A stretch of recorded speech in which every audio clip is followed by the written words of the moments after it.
सम्पूर्णलाई स्वागत छ। प्रतिवेदन कसरी लेखिन्छ?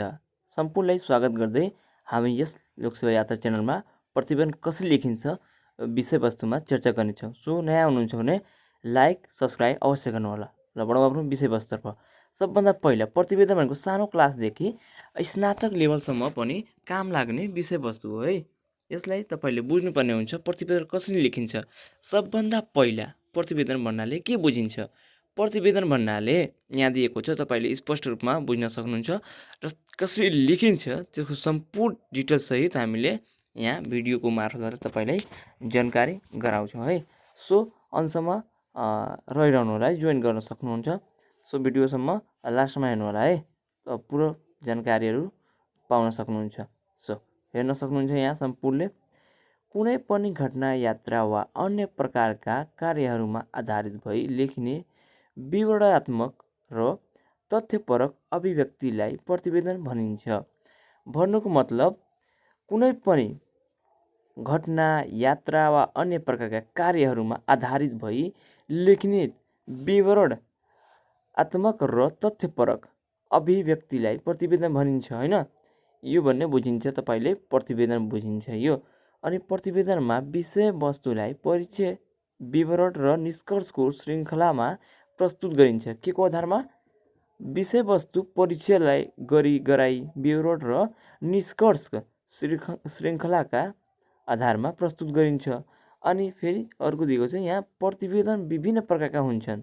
कुनै प्रतिवेदनमा विषयवस्तुको व्यापक र गम्भीर प्रस्तुति हुन्छ भने प्रतिवेदनमा विषयवस्तु वा घटनाको सामान्य सर्वेक्षण मात्र गरिएको हुन्छ। यहाँ सम्पूर्ण साथीहरूले बुझ्न सक्नुहुन्छ। यहाँ दिएको छ कुनै प्रतिवेदनमा विषयवस्तु वा घटनाको सामान्य सर्वेक्षण मात्र गरिएको हुन्छ, त्यसलाई बुझ्न सक्नुहुन्छ।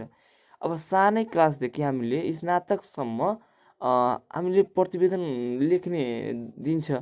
तपाईँले कसरी लेख्नुहुन्छ त्यसको चरण पनि रहेको छ, मुख्य बुदाहरू पनि रहेको छ। साथै तपाईँले इक्जाम तयारी गर्दै हुनुहुन्छ भने लोकसेवा यात्रा च्यानलमा जोडिराख्नु होला। र लोकसेवा आयोगमा तपाईँलाई पनि कहिलेकाहीँ सोध्ने अवश्य नै हुन्छ कि प्रतिवेदन कसरी लेखिन्छ। प्रतिवेदन लिखित रूपमा तपाईँले कहिलेकाहीँ सेकेन्ड पेपरमा सोध्ने गर्छ। तपाईँले यो जानिराख्नु होला। सो अन्तसम्म यो भिडियोमा हेर्दै हुनुहुन्छ भने मात्र बुझ्न सक्नुहुन्छ। यहाँ त्यसको मुख्य चरणहरू रहेको छन्, तपाईँले बुझ्न सक्नुहुन्छ। एकदम सानो समयमा धेरै जानकारी पाउन सक्नुहुन्छ। सो यहाँ पहिलो रहेको छ शीर्षक लेखन। सबभन्दा पहिले कुनै पनि प्रतिवेदन लेख्दा त्यसको शीर्षक छुट्याइन्छ। शीर्षक के हुन्छ भनेको त्यसको हेडलाइन, त्यसको टाइटल भन्ने बुझिन्छ भने शीर्षक नअनुमान गर्दा तपाईँले प्रतिवेदन लेख्नै गाह्रो हुन्छ। सबभन्दा पहिला शीर्षक लेख्नुपर्ने हुन्छ, त्यसको पहिलो चरण शीर्षक। अनि तपाईँले 3 अनुच्छेदमा लेख्ने पर्नुपर्छ हैन। यो प्रतिवेदन भनेको 3वटा अनुच्छेदमा लेख्नुपर्ने हुन्छ। एक अनुच्छेद लेखेपछि 1-2 लाइन छोडेपछि फेरि अर्को अनुच्छेद, त्यसपछि तेस्रो अनुच्छेदमा लेख्नुपर्ने हुन्छ। कार्यक्रम वा भ्रमणबारे परिचय पहिलो अनुच्छेदमा लेख्ने। अब यसमा के चाहिँ दिएको छ भने प्रतिवेदन लेख्दा कार्यक्रम वा भ्रमणबारे परिचय पहिलो अनुच्छेदमा लेख्नुपर्ने। कार्यक्रमको सबभन्दा पहिले परिचय दिनुपर्ने हुन्छ हैन। सबभन्दा पहिला अनुच्छेदमा तपाईँले कार्यक्रम अथवा जुनसुकै घटना कार्यक्रम छ भनेको त्यसको बारेमा परिचय सहित त्यसको चर्चा गर्नुपर्ने हुन्छ। सो तपाईँले पहिलोमा त्यो लेख्नु होला।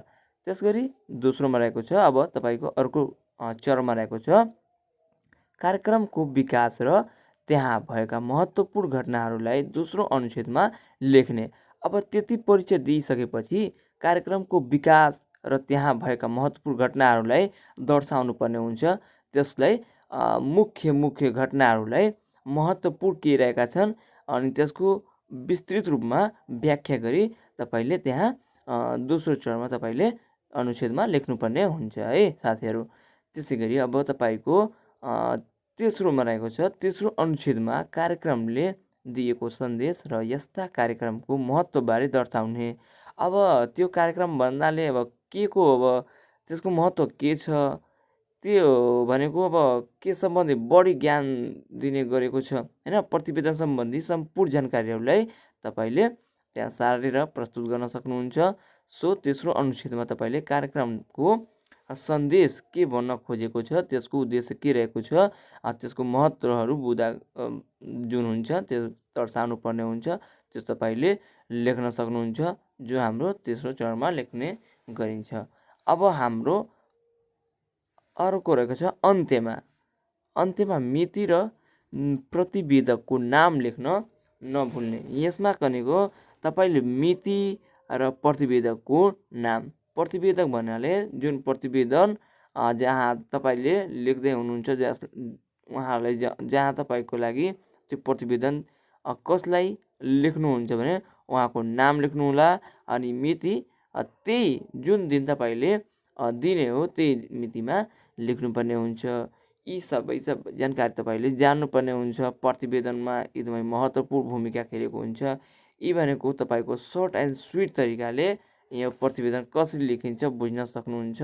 यी रह्यो मुख्य बुँदा र चरणहरू। सर्ट एन्ड स्विट, सानो समयमा धेरै जानकारी लिन सक्नुहुन्छ। यो प्रतिवेदन लेखनमा यो कुराहरूलाई जानिराख्नुपर्ने हुन्छ। सो आजको लागि यति, भेटौँला अर्को भिडियोमा। हस्, धन्यवाद, नमस्कार, जय नेपाल।